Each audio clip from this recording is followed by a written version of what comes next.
I cannot say I haven't noticed Russian interest in me.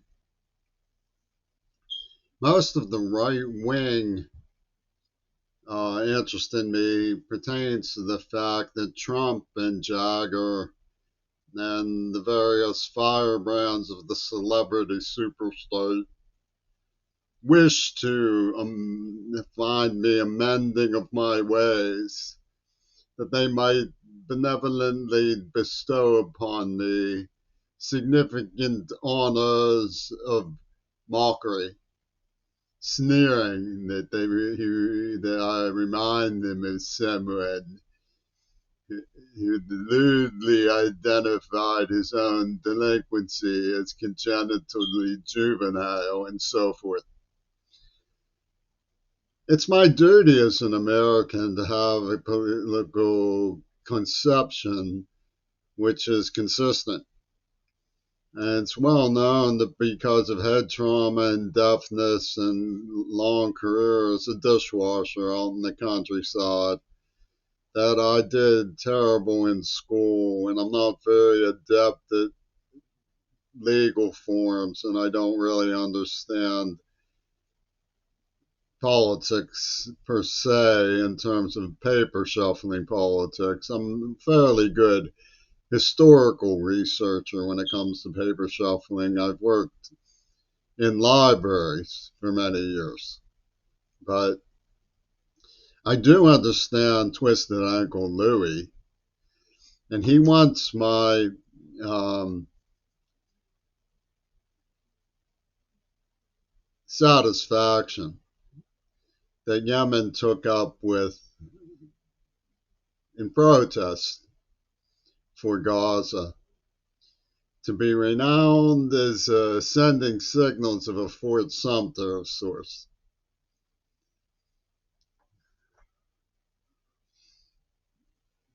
It's cleverly contrived, and I can't say that the international planet system that holds me for ransom of paintings I largely won't do because I don't want to enrich them. And their refusal to honor the code of normal, it's not really legal.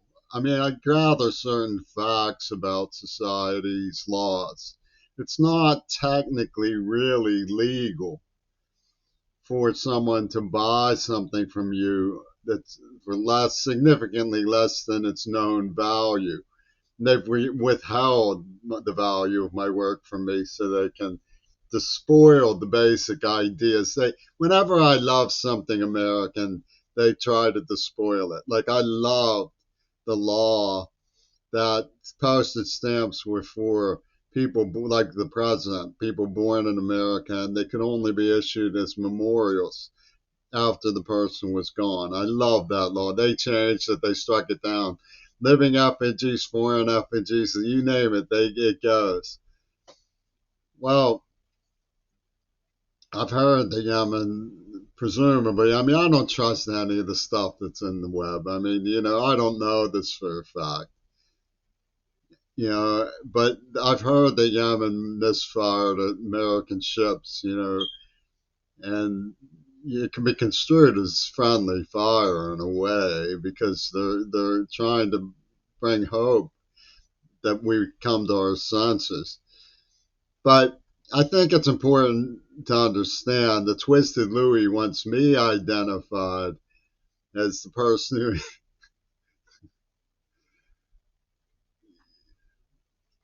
one of these dudes got on KDKA radio calling himself Abdul the terrorist, and he was a neo-Zionist in Trump's corner from Squirrel Hill. He was a hardcore Jewish mercenary.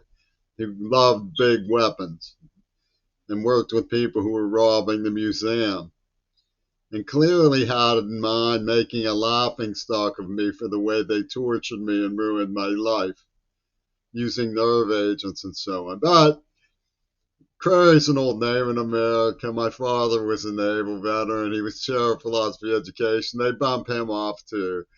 That's not, that's friendly fire, right? So we go to the Gurdjieff Club. Can we exchange the friendly fire values of accidentally smiling about a group of people before who wanted to help Gaza before they inadvertently, supposedly, reportedly, Abdul Media from KDKA says, should I say, that they bombed one of our ships or put it under attack or sent a drone warning or placed a Roman candle on board. So you know what this means. Charming Louis, who gave me Parkinson's and had my girlfriend raped. Well, we don't know that it was Louis. I don't want to point the finger at Louis, but you get the outfit of the identification system. Because they have big broadcast on me, right? But I'm just a little guy. I live in Section 8 below the poverty line. I don't own weapons. I don't go out of my way. I mean, I just have a Twitter. I'm Joe Nobody. So because of them, or maybe I should be Joe Nobody because I like it sometimes. But what I'm getting at is it's important for me to have an identity in politics is significantly consistent. And, you know, I have made arguments that I love Islam. The way to deal with Islamic culture is to teach peace, show some appreciation for people who have cultures that are different from you. The same thing I've said about Russia. It's simple enough. It's investment in public education. Would you expect me to feel differently? I was raised at the University of Pittsburgh by the philosophy of education professors. Sure. He drove a school bus in his spare time in retirement. Would you expect me to feel differently?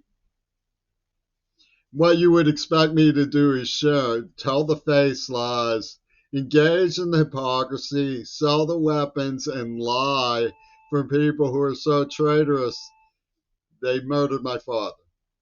Okay, the Kennedys they have a duck hunt going with Kennedys. Okay, and they say that I'm guilty of Fort Sumter. It's a travesty. I love it. I'm guilty of Fort Sumter because I see Haile Selassie and what Yemen feels. So let me tell you what I know about Yemen and Haile Selassie and where my politics are, and then I'll sign off. Yemen is a complicated place. I don't really know it all that well. I have a great book that written by somebody who clearly understands the situation. And I'm all in favor of Greta Thunberg's attempts to help the poor there. The kids during COVID. What I do gather is that they've been cheated by food cartels of their indigenous farming. And these are not people who go, oh my God, that is so beautiful when they see ancient hills of architecture and irrigation ways and things like that. They just fall over. They're not people who fall over in awe at ancient civilizations, still living in indigenous circumstances, but prospering nomadically and so forth. These are people who get together sniffing and beating up children and pedophiling them for the Pentagon and putting out songs called Flame Over Africa and saying Jesus is going to come back for Hitler Reagan. That's what these people really are. Really. I mean, you can identify specific. I'm not drawing a cartoon here. I'm not lampooning. That's why I call Trump Toon, because these people are the real thing. Okay, so Haile Selassie, when the League of Nations abandoned Ethiopia, trot, came Mussolini to help the poorest of Africa. And fascism was on the march. And Haile Selassie says you're going to have a World War II if you don't stand up to these people. So he said to hell with it. And he went in alone. And if you expect me not to admire Yemen for walking country roads with their saddlebags and souvenir World War II rifles to take on Godzilla, Jugzilla, the Zionists amok.